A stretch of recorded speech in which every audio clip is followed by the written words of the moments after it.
Iran unleashed waves of major simultaneous missile and drone attacks across the Gulf on Sunday morning, targeting Qatar, the UAE, Bahrain, Kuwait, and others hosting U.S. bases. The strikes come in response to a renewed U.S. offensive late on Saturday and into the early hours of Sunday, which Washington says were initiated after Iran targeted another ship in the choke point Strait of Hormuz.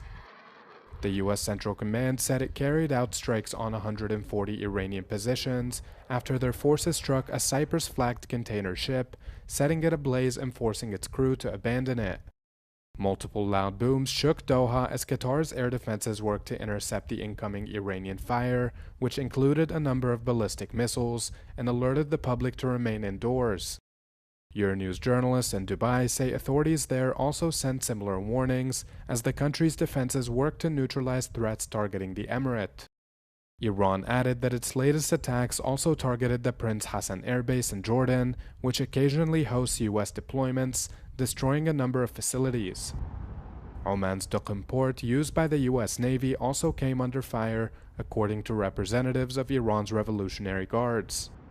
Tehran announced shortly after the U.S. attacks on Sunday that the Strait of Hormuz, a vital waterway where 20% of the world's oil typically passes, has been closed, bringing about fears of another global oil price crisis. Another summer heat wave has gripped the French capital of Paris, forcing the closure of the city's landmarks, including the Eiffel Tower and the Louvre Museum. Faced by the country's third heat wave since May, both announced they would be closing at 4 p.m. over the weekend to protect staff and visitors from the scorching temperatures, while the Musée d'Orsay will similarly close from 5 p.m. through to Wednesday. 24 departments across northwestern France are under a red heat alert on Saturday, according to Météo France, affecting more than 22 million people, with certain areas forecast to see temperatures as high as 39 degrees Celsius. To mitigate the risk to people's health, Paris Mayor Emmanuel Grégoire convened a crisis meeting to deploy emergency cooling measures, extend swimming pool hours, and establish dedicated hydration centers ahead of the upcoming Bastille Day holiday. The closures come amid yet another heat wave in Western Europe. In Spain, authorities suspect a wildfire which killed 12 people began when a power line broke due to the conditions caused by the country experiencing temperatures above 40 degrees Celsius. Tech giant Apple has filed a federal lawsuit against OpenAI, accusing the artificial intelligence firm of orchestrating a coordinated campaign to steal its trade secrets as it attempts to build its own consumer hardware. According to the complaint filed in California, Apple uncovered a systematic pattern of intellectual property theft by former high-level employees who later joined the Sam Altman-led firm. One former senior electrical engineer is accused of exploiting an authentication bug to secretly download dozens of confidential hardware files, including technical specifications for unreleased products and engineering presentations.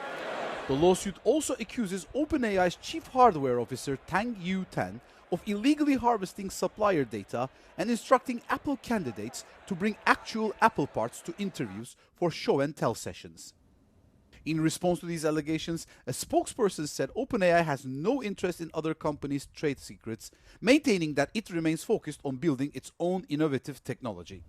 OpenAI is currently moving forward with its emerging hardware business, teasing the release of a small programmable keyboard called Codex Micro.